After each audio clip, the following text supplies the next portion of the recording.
let's chat a little bit, just you and me. Right? I get these frequently. I'll hear these commercials about discount commissions on real estate or one flat fee for commissions on real estate. And I just chuckle, right? I'm a consumer advocate. I'm looking out for you. And these commercials, they're playing you. They're not looking out for you. What is most important to you when you're selling your home? I submit there's a couple of things. Now, some of the offer terms are important, yes. Are you going to get it sold in the time frame that you want it sold in? Very important. How long is it going to take to sell? That's important. Good question. Maybe you want to know how much you're going to net out of the proceeds of the sale. Now, when I talk about net out of the proceeds, what does that mean? Well, you take the sale price, you subtract what you owe on the property, you subtract all of your closing costs, and you subtract the selling costs to get to where you are. That would be commissions. Or in the case of some of these online services, they'll call them a convenience fee, a concierge charge, an experience fee, all kinds of baloney to confuse the consumer. But the end of the process, what you really need to be concerned with is what goes in your pocket. Now, a company that's playing you, and what I say by playing you is they're discounting their commissions or they're doing a flat fee commission. What they're doing is they're saying there's no benefit to marketing your property properly, right? Because they're not putting out there how they're going to sell it. Oh, yes, we'll put it on the MLS for you. What does that mean? Well, it means it gets put into the internet and all these search engines and blah, blah, blah, blah, blah. Orange County, California, over $900,000 median home price, right? You look at Riverside County, you look at Los Angeles County, all of these areas in Southern California, you're looking at home prices, you're $500,000 or more. And what they're concerned with is the pennies. Now, yes, I understand that $6,000, $10,000, $20,000, $30,000 is a lot of money. But median home price in Riverside County is $503,000. That's a lot of money, especially compared to $6,000 or $20,000 or $30,000. So wouldn't it make sense to you to take a look and say, what process is going to get me the most money in my pocket at the end of the whole process? Think about that concept. Now, how do we figure this out? We have to understand supply and demand. There is only one house that is exactly like yours. Yes, I know you might live in a tract home and you might be in Model 3, but the other models, maybe there's nothing else for sale.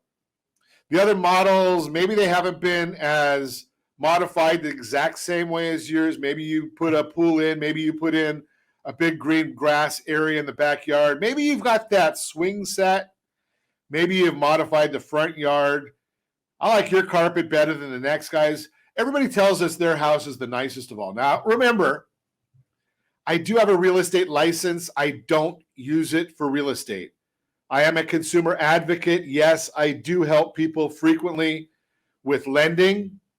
And I talk to you on radio and I educate you. We've got a great team of educators. I don't know, what do we have, 8 or 9 people that are on the education team, Josh, something like that, all out there educating, right? We want you to understand what these other folks don't want to tell you because they're playing you, right? So marketing, supply and demand. There's only one house that's yours. Now, if I was looking to sell my house, what I would want to do is I would ask a realtor, show me all of the properties that are matching my property or similar to my property. Because there's only one, right? My house is the only one. But there might be other 3-bedroom, 2-bath houses. There might be other 1,500 square foot, 1,800, 2,000, whatever yours is. Get the specs, right? The basics of them.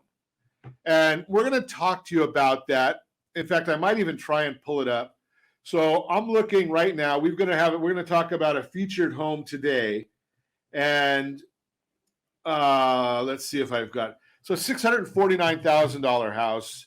It is, do we have, I don't even know if I have I don't have specs on exactly what the property is. Okay, but the bottom line is beautiful property. I'm looking at the pictures right here. Okay, what I want to know is bedrooms, bathrooms. I want to ask my real estate agent, bring me everything that matches in my area within maybe a half a mile radius. And I want you to show me what the commission is for the real estate agent that is selling that property, that is going to be on the buyer's side, that's working with the buyer. Okay? I want to know. So we're going to talk later today. Our featured home is a 4-bedroom, 3-bath, 2,500 square foot home. Okay? So here's the issue.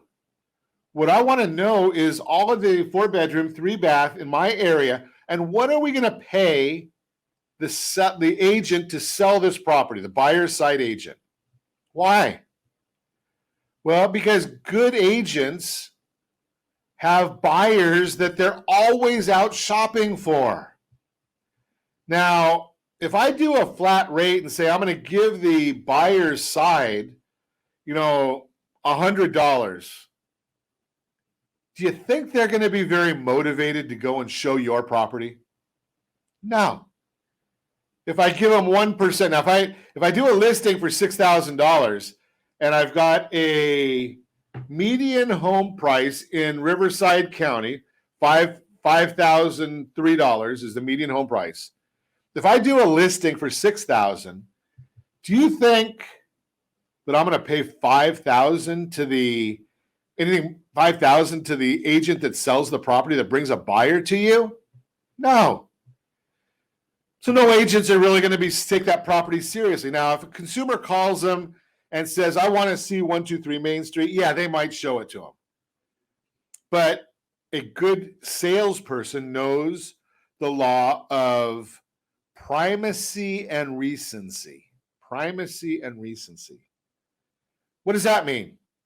Well, the properties that are going to stick in somebody's mind are the first one I show them and the last one that I show them. So if there's a property that's not going to pay the agent very much money, they're going to stick it in the middle. It's not going to be the first one or the last one. What do you think they're going to do if you go out there and say, something? I'm going to hold this until we come back. So let's get back to our conversation that we were doing before the break about maximizing your net proceeds. And I was sharing with you that real estate professionals are motivated. They make their money only one way, by selling a house. So if they sell you, what they want to do, if you're selling your house, they're going to be motivated to get the most money possible for it. Now, if your agent is one of these cut rate guys, right? I'm going to do it for $6,000, or I'm going to do it for 5% or 4% or 3%. Well, the issue is they're kicking out one whole marketing opportunity, one whole marketing avenue for your property. That would be the professional real estate agent on the other side of the transaction. What they're probably trying to do is see how they can leverage it so they can double end the transaction and not pay anybody any of the money. But that doesn't benefit you. They play you. Their game is saying, don't give up any of your equity to pay anybody to get you more money. Oh, no, they don't want to say that. What they're saying is, don't pay your equity and give up any of your equity in the sales process. What they forget to say is, when you give up some of your equity, maybe you're going to get way more in the long run. Because if you sell your property with a 6%, 7%, 8% commission, it doesn't matter what it is, it's only a percentage. Now, you want to make sure that the listing agent can get you more money from following the strategies that I'm telling you about now. And again, I don't sell real estate. I just understand it. I'm a consumer advocate. I'm looking out for you. So here's the issue. If you've got all these houses that are in your neighborhood that are for sale, and they're putting in there, we're going to give you $1,000 commission to sell the property, or 1% commission, or 2.5, whatever the number is. Okay, the selling agents, when they go and do the tour of homes for a client, and I understand it, the consumers are going to be the one out there. They're going to the internet to start shopping for the house first. And they're saying, I want to see 123 Main Street, and I want to see 456 Disney Way, and I want to see 789 Pine Street, and I want to see 123 Oak Street. Okay, I get it. But the agent that takes them to see all those properties is going to put them in order. Do you think that they're going to focus on the property that pays the agent more money or less money? Well, of course they're going to focus on the property that makes them the most money. Again, ethics says that they're going to show the property that's most suitable. I get it. And suitability is a major, major issue. But I also know human nature, don't you? These commercials are playing you that you don't understand human nature, and you don't understand that people are motivated by money. Salespeople are motivated by money. So what happens when I go and I say, what if I take your property, and no, I'm not going to do it for that cut rate $6,000, and I'm not going to do it for 5%. I want to do it for 7%. And I want to promote the fact that the agent that sells the property, that brings the winning bid, is going to get 4%. Well, no one in their right mind is paying 4% right now. But that's why we're unique. What do you think? Now, here's the other part of it. Showings are only going to be strategically done. Got to create the demand. So showings are only strategically done. And again, the real estate partners with Ron Siegel Radio understand how to do this. They've been trained on how to do this the right way. But again, here we go. We're going to give the agent that brings the winning buyer, they're going to get paid 4%. Now, all the realtors in the market that have people looking for that $503,000 median priced home, they're now scrambling through their database. Who do I know that wants this 4-bedroom, 3-bath home? I'm going to show it to John, and I'm going to show it to Mary, and I'm going to show it to Frank, and I'm going to show it to Victor, and I'm going to show it everybody I can possibly think of. And so is every other agent in the marketplace. Now, I just got a list the other day. There are roughly, in Southern California, roughly 9,000 real estate professionals who are what I call qualified agents. And these are agents that are out there doing business. They're not the agents out there that do a half a transaction or one transaction a year. These are agents that are out there really, really doing business, and they meet qualifications that we have at Ron Siegel Radio. There's 9,000 of them only. I don't know if your mother's brother's dog's best friend is one of them. If they're not doing they don't fall on this list, I'm going to say, hey, you know something? Go somewhere else. Because these people understand. Okay, so now we're putting out there an incentive. Kind of like when McDonald's runs their 2-for-1 deal. Or Walmart puts Crest toothpaste on sale. Or not this year, but usually you get a free turkey if you spend $300 at Vons. Right? Those are incentives. 4% commission to a real estate professional is an incentive for them to look through their book of business and find every home buyer, every renter, every investor they can come up with to come and see your property. We get a buying frenzy. What happens when there's a buying frenzy? Now, I know over the last 12 months, there's been bidding wars. but nothing like when you get all the realtors in the community saying, we got to sell this one. I want this one for my client. What they're saying is, I want this one for my client because I see a fat, juicy 4% commission for my side. Do you care? You should not. You don't care how much they make.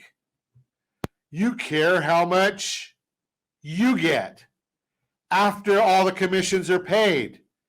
Because what I'm saying to you is going to be a buying frenzy, and it's going to generate a higher purchase price.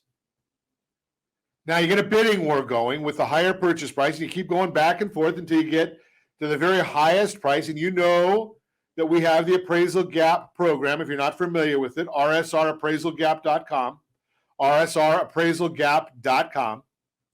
So you know that that's already out in the marketplace. We've already got that covered for you. But we want to bid that price up. You're the seller, remember. We want that price to go higher.